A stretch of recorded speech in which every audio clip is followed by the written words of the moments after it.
for the incredible welcome you've shown us. It's been an unbelievable stay. He's a very special man. I also want to thank the other leaders here today, including friends from United Arab Emirates, Qatar, Oman, Kuwait, Bahrain, all friends. As I said in my address last night, the Gulf nations are at the forefront of creating a stable, peaceful, and prosperous Middle East. And I have to say that I've seen such progress. It's really incredible. I've also seen great unity and friendships. I've spent a little time with you just before this, and I've seen tremendous unity, tremendous friendship, and the whole world is watching the Middle East, and many are watching with envy. You have something very special going on. Incredible opportunities are within reach for this region. If we can simply stop the aggression from a small group of pretty bad actors. The Biden administration created havoc and bedlam by basically being incompetent, but by empowering Iran and its proxies, sending them billions of dollars, billions and billions of dollars, senselessly. I couldn't believe it to watch. One of the reasons I said, let's do this again. But what they did was so bad, while turning his back on the Gulf allies. Those days are over. Everybody at this table knows where my loyalties lie, always have. They'll never waver, never. And we'll stand with our friends and partners, and we'll confront the aggression that threatens us all. I want to make a deal with Iran. I want to do something if it's possible. But for that to happen, it must stop sponsoring terror, halt its bloody proxy wars, and permanently and verifiably cease its pursuit of nuclear weapons. They cannot have a nuclear weapon. I don't imagine there's anybody at this table or anybody in this room that would say they can.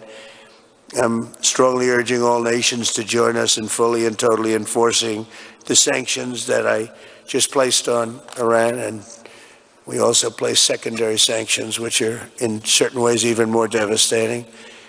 Iran, as you know, had no money when I left office. They were broke. They had no money for Hamas. They had no money for Hezbollah. There was no attack. There was no thought of attack. There would have been no attack if I were president. But bad things happened in that election. And I said, let's do it again. And by doing it again, it became much more historic. It's a much more historic election, much more powerful election. And we have a mandate. We won every swing state. We won by millions of votes. We won 2,750 districts. We call them districts. Out of a total, if you look at the number, it was 2,750 to 505. The whole map was red, red meaning Republican. So I will say recently we launched strikes on more than 1,100 Houthi targets in Yemen, as you know. And last week they agreed to stop. They don't want to be targeting our commercial ships anymore. And they said, that's enough, that's enough. We did about 52 days, 52 nights. It didn't end. We just put in a budget of $1 trillion. It's our biggest budget, military budget we have ever put in. And the United States is very, very strong right now. It's amazing. In a short period of time, we've been there 100 days. And in a short period of time, we've done what a lot of people don't do in 4 years. We're a hot country, just like you're a hot area. And we're going to keep it that way. In Gaza, my administration shares the hope of so many in this region for future of safety and dignity of the Palestinian people. But that cannot happen as long as Gaza's leaders take delight in raping, torturing, and murdering innocent people. Can't have it. I greatly appreciate the constructive role that the leaders in this room have played in trying to bring the terrible conflict to an end, including by helping secure the release of American hostage Idan Alexander. It was a big day yesterday, a very important day. I was told just before I left that they were going to be releasing Idan. We thought Idan was dead 3 weeks ago. They said Idan was no longer living. And it was a very, very good thing. Ultimately, all hostages of all nationalities must be released as a stepping stone to peace, and I think it's going to be happening. A lot of things are happening. A lot of very positive things are happening on every front. With the support of leaders in this room, and they're great leaders, you are, we are currently exploring normalizing relations with Syria's new government, as you know, beginning with my meeting with President Ahmed Al-Sharaa and Secretary Rubio's meeting with the Syrian foreign minister in Turkey after discussing the situation with Crown Prince Mohammed and President Erdogan of Turkey. I am also ordering the cessation of sanctions against Syria to give them a fresh start. It gives them a chance for greatness. The sanctions were really crippling, very powerful. And I spoke to Mohammed, and I spoke to our friend from Turkey, who we just spoke to also by phone now, but felt very strongly that this would give them a chance. It's not going to be easy anyway, so it gives them a good, strong chance. And it was my honor to do so. So we will be dropping all of the sanctions on Syria, which I think really is going to be a good thing. And we made a speech last night, and that was the thing that got the biggest applause from the room. We had a very crowded room with thousands of people, and the statement that got the biggest applause was dropping the sanctions on Syria.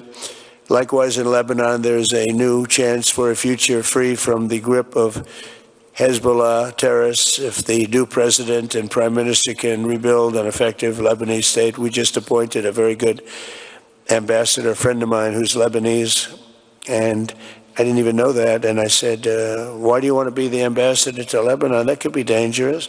He said, I don't care. I grew up there. I love the country, and I don't care if it's dangerous or not dangerous. I want to do that. And he's a very capable man, very successful man from the United States, and he's going to be your ambassador. He's going to do a great job. But this is a once-in-a-generation opportunity to forge a Lebanon that is prosperous and at peace with its neighbors. And I think things can really happen there. They've had a tough go of it for a long time. At the end of my first term, all of the momentum in this region was toward peace. I especially want to thank and congratulate the United Arab Emirates and Bahrain for their vision and courage in signing the historic Abraham Accords. It was it's a very big thing. I believe we would have had it filled out had the election been called fairly, which it wasn't. It was a rigged election. I hope that in the near future we can continue that progress. We have a mandate from the American people, the likes of which people haven't seen for 129 years. They say it was the most consequential election in America in 129 years. So that sounds like a long time, so we'll take that.